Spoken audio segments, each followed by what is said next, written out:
De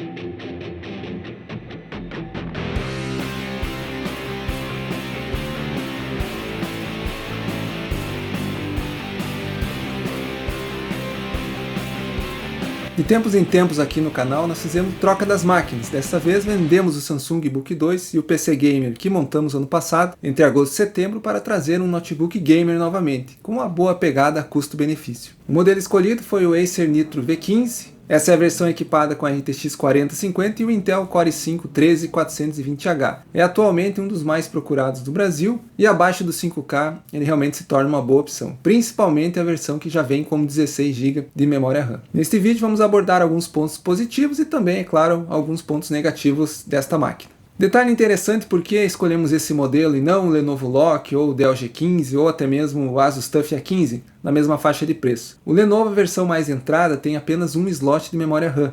Geralmente vem com 16 GB, mas para você aumentar teria que comprar um pente de 32 e ficaria sobrando de 16. Já o Dell G15 com a RTX 3050 fica num preço muito parecido.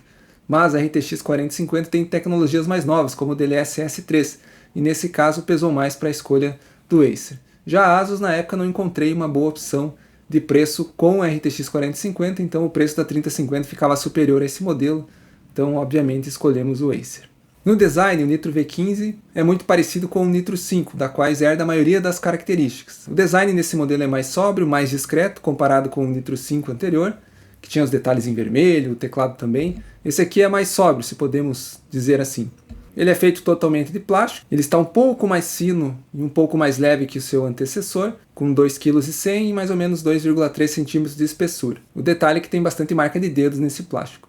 O outro ponto é o sistema de ventilação, que cabe uma tensão, agora ele é frontal, embora ninguém saiba dizer com certeza se vai prejudicar ou não a tela, é um pouco estranho esse ar quente saindo diretamente na tela.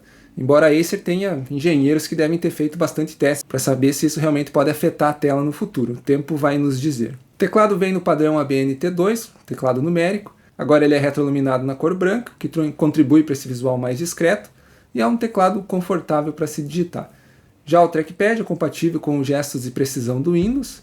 Você consegue usar normalmente, mas no meu uso que parece às vezes ele dá uma travadinha, uma enroscada. Embora na maior parte do tempo eu realmente estou usando o mouse e para quem comprar ele para jogar, provavelmente você vai também estar utilizando um mouse externo, né, não usando o trackpad, mas fica esse ponto de atenção.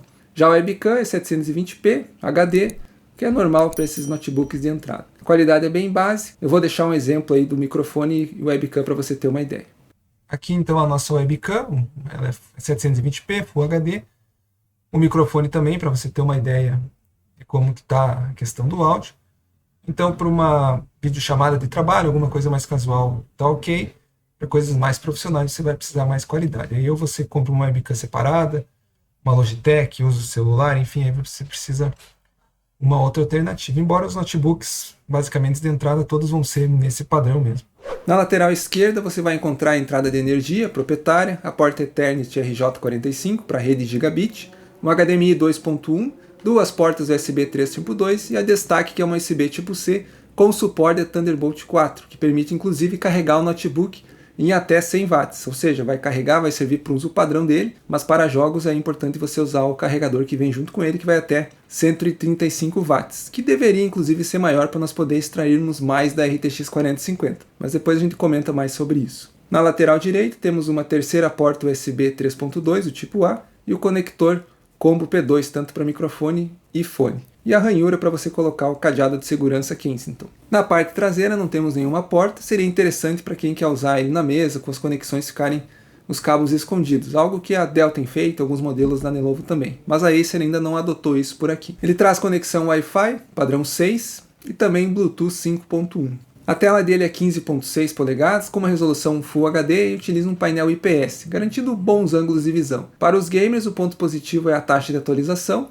de 144 Hz em alguns modelos, 165 em outros. Nesse caso aqui, embora diga que é 144 no anúncio, e o próprio adesivo que veio no notebook, ele tem uma tela mesmo de 165, que vai ajudar em games, principalmente os competitivos. Agora sobre cores, profissionais que precisam fidelidade, que vão trabalhar diretamente na tela dele, não é muito recomendado. Aí o ideal é você utilizar um monitor externo, pois ele conta ali apenas com 50%, 60% do espectro sRGB. O brilho é de 300 nits e o contraste é de 1000 para 1. Em resumo, é uma tela realmente focada para o público gamer mesmo. Vamos agora para a parte principal. Processador Core i5 13420H de 13ª geração, é um processador robusto da série H, 8 núcleos, 12 threads, atingindo até 4.6 GHz em TDP de até 45 watts. Já a placa de vídeo, a GPU RTX 4050 com 6 GB de VRAM GDDR6. Aqui um ponto de atenção desses modelos de entrada, que geralmente ocorre, é o corte do TDP máximo da placa de vídeo, para evitar o aquecimento. Oficialmente o TDP dela é 75 watts, embora o CPU-Z mostre apenas 60. Mesmo com esse limite, ela tende a ser mais potente que uma RTX 3050 Full, vamos dizer assim como a do Dell G15, pelo diferencial do suporte ao DLSS 3 e o Frame Generation. Memória RAM, este modelo veio com um pente de 16 GB, DDR5 a 5200 MHz. Como temos dois slots, você pode fazer um upgrade fácil para 32 de RAM depois, adicionando mais um pente de 16. Eu já fiz isso e vou trazer detalhes em um próximo vídeo. Os testes aqui nós vamos fazer com o default de 16 GB de RAM que veio de fábrica. Outros modelos vêm com 8, mas sinceramente você tentar pegar já o com 16, porque com 8, no máximo você vai colocar mais um de 8 para fechar os 16 GB, que é o mínimo ideal para você trabalhar hoje em dia, principalmente para jogar. E se você quiser botar mais, você vai acabar tendo que depois futuramente vender esse de 8 fora, ou colocar um de 16 para fechar 24, enfim, aí perde um pouquinho ali do Dual Chain, mesmo sendo DDR5. Então fica essa questão de comparar o preço. Quando eu peguei esse modelo, realmente o preço estava muito próximo, já valia a pena pegar com 16 GB de RAM. Armazenamento, ele vem com SSD NVMe de 512, geração 4x4, tem um M2 vazio para você poder adicionar um outro NVMe. Eu vou fazer esse processo aqui nesse vídeo e mostrar como você faz com tranquilidade ali, um pouquinho de cuidado. Já a bateria, o Acer Nitro V15 vem equipado com uma bateria de 57 Wh. A autonomia vai depender sempre do uso, pode ficar perto de 5 horas, um uso mais básico, no modo economia, e usos mais pesados vai ficar entre 1 e 2 horas, depende muito como você vai ajustar os perfis de uso. E aí a dica é se você está usando no Windows para baixar o NitroSense, o aplicativo próprio da Acer, e lá você consegue configurar esses perfis de uso. O carregador é de 135 watts, que limita o uso da GPU, como nós comentamos. Poderia ter mais performance para liberar mais energia para a RTX 4050, mas aí eles teriam que melhorar também o sistema de arrefecimento, porque geraria, obviamente, mais calor. Então, para manter a máquina de entrada, eles acabam fazendo essa prática que a gente chama aqui no Brasil, né, de uma GPU capada, né? Ela está trabalhando abaixo do que ela poderia por falta de energia. Outros fabricantes também acabam fazendo isso, né, como a própria Lenovo. O sistema operacional que veio é o Linux Guta, mas sinceramente eu não consegui usar, não consegui nem gerar uma ISO para o Windows dentro dele, é realmente bem ruim, né? Poderia vir com o Ubuntu, por exemplo, como faz a Dell, mas eu acabei, obviamente, em outra máquina preparando a ISO, que é uma dica se você tiver um amigo, outro computador, né, de repente para preparar esse pendrive você vai ganhar tempo, porque né, é bem mais fácil de preparar a ISO para você poder instalar o Windows. Tem uma dica também para as máquinas que vêm com Linux, para você poder instalar o Windows tem que fazer uma alteração na BIOS que eu mostro depois na prática. E aí uma vez o Windows instalado, você instala os drivers e tudo normal. Não perde garantia nada fazer isso, e depois também na outra partição eu instalei aí um Linux, no caso o Ubuntu, que eu uso também para trabalho, então eu fiquei com a máquina em dual boot. Na sequência agora vamos ver o que nós temos abaixo da tampa, vamos abrir ela para dar uma olhadinha no hardware, fazer o upgrade de NVMe, e na sequência também a gente faz a instalação do Windows mostrando aquela dica da BIOS. Nós vemos aqui 1, 2, 3, 4, 5, 6, 7, 8, 9, 10, 11 parafusos. A princípio vamos remover eles. Eu sempre procuro remover e já deixar eles mais ou menos na mesma ordem, caso tenha algum tamanho diferente. Nós já vamos perceber se tem ou não. Precisamos pontuar que você abrir o notebook para fazer um upgrade, colocar mais memória, ou trocar ou colocar um novo SSD NVMe, você não perde a garantia. Porém, é importante você fazer com muita calma, você cuidar o que está fazendo, porque se você causar algum dano por mau uso, né, por fazer isso de forma errada, causar um curto na placa, você, além de ter o problema de não funcionar algum componente ou o próprio notebook inteiro não ligar mais, pode ser mais complicado acionar a garantia. Então é um processo que pode ser feito, mas com muita calma. Uma vez que nós tiramos todos os parafusos, nós vamos precisar encontrar um canto aqui que seja mais fácil para nós usarmos ou um cartão de crédito, que às vezes também pode ser uma espessura mais fininha, algum plástico, alguma paleta para quem, tipo aquelas que você usa para tocar violão, guitarra, enfim, para nós conseguirmos levantar um canto. Importante fazer também com cuidado para não marcar, né? Porque ele é um plástico e é muito fácil de marcar. Tem uma paletinha que eu uso aqui, ela até já quebrou um canto, de tanto nós abrimos notebook aqui no canal. Geralmente faço mais aqui nesse canto aqui. Ou aqui também onde nós temos a placa de rede. Ó, uma vez que ele soltou um pouquinho, agora fica mais tranquilo. Então Aí você vem de leve para não machucar a carcaça, não ter nenhum problema, não encostar, enfim, na placa.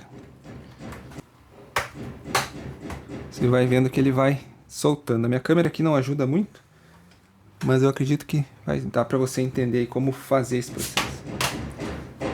Uma vez que você soltou, agora fica mais fácil. Você vem soltando de levezinho, você vê que não está saindo 100%, muito fácil, você vai usando também a paleta. E claro, revisa bem os parafusos, né? Se você vê que está muito ruim de sair, dá uma revisada, pode ter algum parafuso que você não tenha visto. Então aqui nós estamos com o Acer Nitro V15 aberto, portanto você cuidar para não cair parafuso, nada, encostar também antes numa superfície metálica, evitar ao máximo encostar nos contatos. O que nós temos aqui então?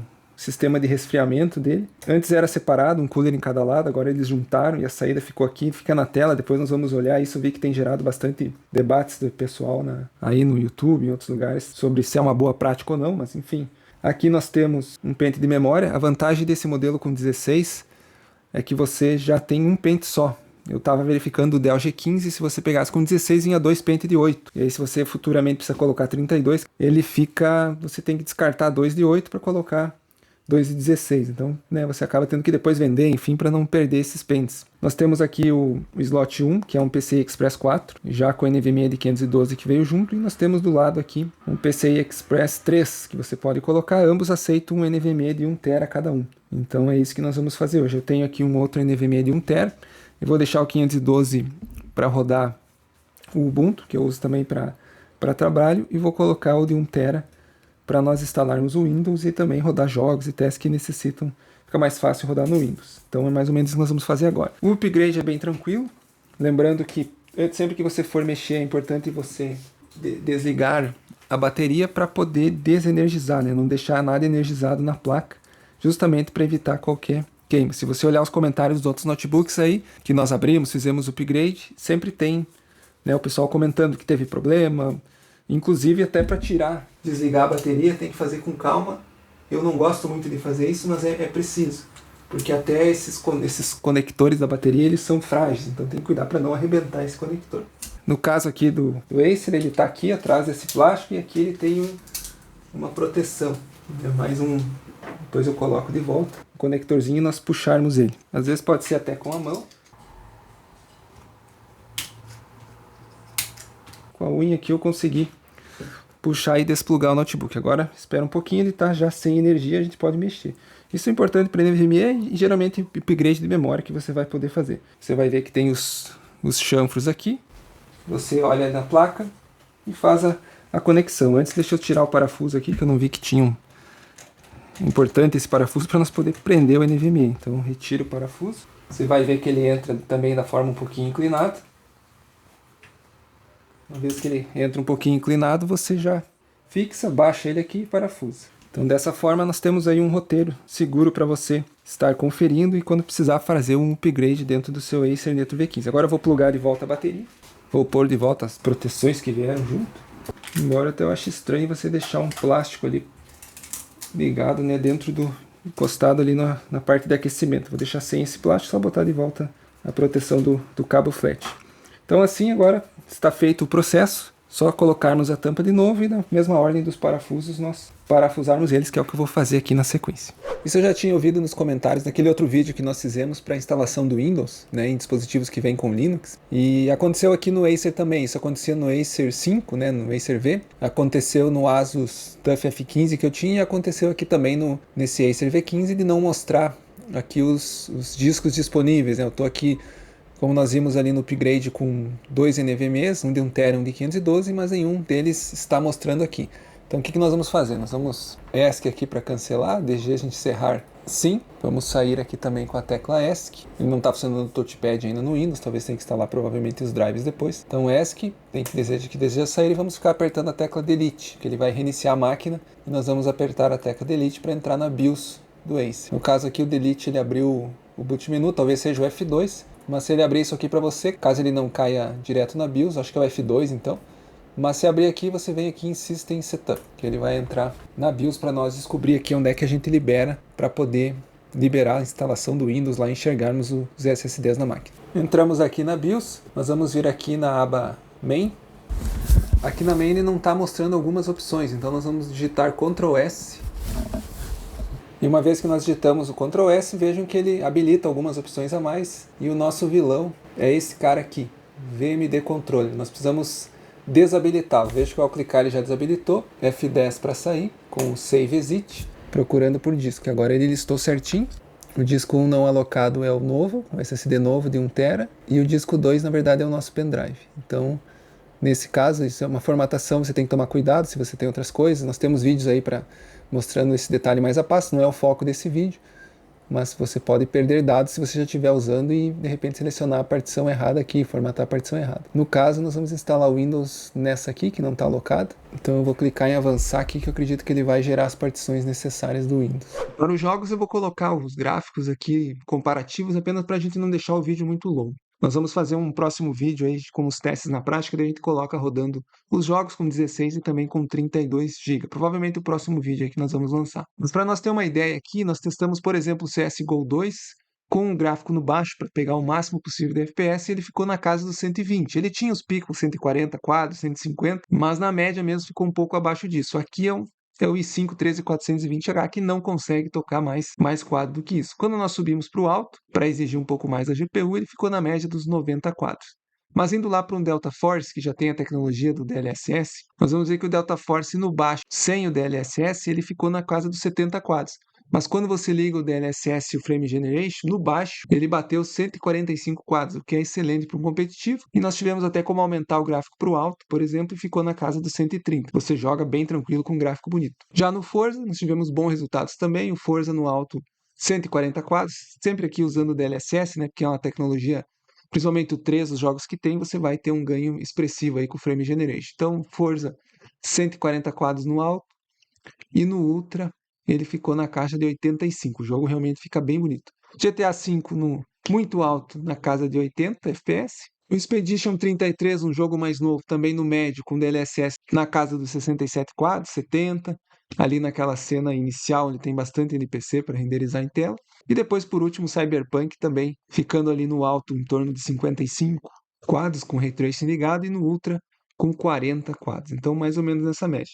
Percebemos assim que a máquina tem um bom conjunto, você vai conseguir se divertir nos jogos, praticamente qualquer jogo que você tiver hoje você vai conseguir jogar, só nem todos você vai poder jogar no Ultra ou no Alto, algum você vai ter que adaptar algumas questões para ter principalmente mais FPS. Vai depender do jogo e como você gosta de jogar, mais FPS, mais qualidade, você vai balanceando. Para outros usos, edição de vídeo, edição de fotos, vídeos eu edito nela aqui, os que eu estou fazendo no canal.